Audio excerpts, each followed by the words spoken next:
ஜனநாயகனுக்கும் பராசக்திக்கும் கிளாஸ்ன்னு பார்த்தா அது இல்ல மேட்ரு. இங்க டிஎம்கேக்கும் டிவிகேக்கும் தான் கிளாஸ். அதாவது தீய சக்திக்கும் தூய சக்திக்கும். அப்புறம் அந்த கிளாஸுக்கு பின்னாடி இருக்க மேட்ரு என்னன்னா, வழக்கமா பொங்கலுக்கு பெரிய ஹீரோஸோட படம் ரிலீஸ் ஆகிறது வழக்கம் தான். அதுல தளபதி விஜயோட லாஸ்ட் பிலிமான ஜனநாயகன் பொங்கலுக்கு ரிலீஸ் ஆகிறத ஒட்டி இது வரைக்கும் 3 டேட்டை தள்ளி போட்ட சிவகார்த்திகேயனோட பராசக்தி டீம் ஃபைனலா பொங்கல் கிளாஸ்ல தளபதி கூடவே பின்னாடி இருக்குது தளபதி சொன்ன மாதிரி என்னமோ தூய சக்தி தான். கடைசி படமான ஜனநாயகன் ஃபேன்ஸுக்கு ஒரு ட்ரிபியூட் கொடுக்குற விதமா இருந்தாலும் போன வருஷம் விஜய் பிரச்சாரம் பண்ணும் போது, அதாவது பிரச்சாரத்துல தீவிரமா இறங்கும் போது டக்குன்னு பார்த்தா நம்ம தலையை கூப்பிட்டு விருது கொடுத்தாங்க. கூட்டம் ரொம்ப சேரக்கூடாத இடத்துல பெர்மிஷனை கொடுத்து ஊர்ல கூட்ட நெரிசல்ல பிரச்சாரம் பண்ற மாதிரியான ஒரு அமைப்பு. அது போக எலெக்ஷன் ஒட்டி வர இந்த ஒரு சமயத்துல விஜய் எங்கெல்லாம் கால் வைக்கிறாரோ அங்கெல்லாம் ஒரு கண்ணி வெடி இருந்துகிட்டு தான் இருக்கு. அப்படியே நம்ம தளபதி சொன்னது மாதிரி ரீசெண்டா டிஎம்கே ரொம்பவே அட்டாக் பண்ணி பேசு. இதுல கன்ஃபார்மா தெரியுற ஒரே விஷயம், இது சினிமா கிளாஸ் சுத்தமா இல்ல, இது ஒரு பாலிடிக்ஸ் கிளாஸ். தீய சக்திக்கும் தூய சக்திக்கும்.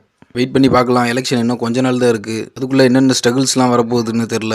பட் அவரே சொன்ன மாதிரி ஒரு தடவை இறங்கியாச்சுன்னா காலத்தை கண்டிப்பாக பார்த்தே ஆகணும். நம்மளும் வெயிட் பண்ணி பார்க்கலாம்.